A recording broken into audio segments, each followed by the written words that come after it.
I think design is really an outcome of architecture. Maybe 20 years ago, realized that, at the time we had questioned all typologies, and one typology was to deal with very large buildings, or the idea of the podium, as in modernism, podium and a slab.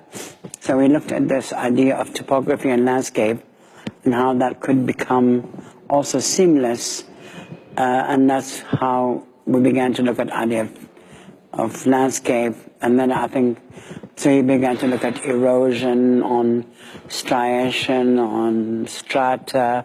So I think that began to look all these kind of, living life, whether it's sea life or quarrying or whatever. So I think that but it's not really a literal translation of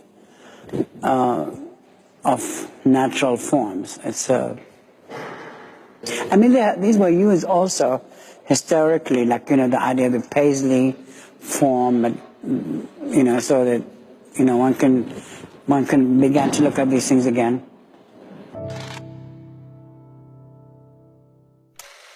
Well, I think the hotel should give you, apart from comfort, a different experience than the one you have in your house.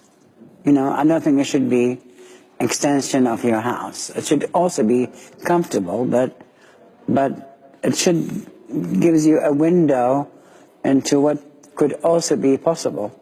Could be kind of like a cave, but I think also like a melted ice or whatever. So within the this idea, and especially now, you can have materiality where you can have something completely continuous and with no lines. And I just think it's rather nice to flow, especially in a very confined space.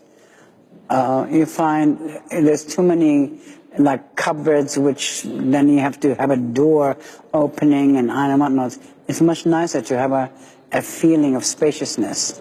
The whole idea was to kind of really make one feel have a bigger space than you have. Well, I think because it was using the kind of this whole idea of using kind of it's seamless, so it's a continuous surface between the bathroom and the cupboard and the bedroom. I actually think it's rather nice.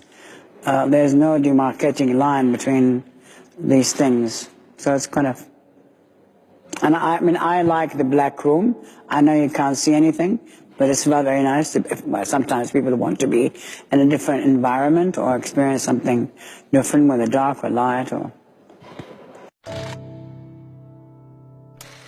But I like Madrid as a kind of a city because, the public spaces are very nice. It's kind of it's a majestic city, and I can't, it's just like the city block is kind of rather large. So, it has this kind of grand quality. It's a very airy, spacious place.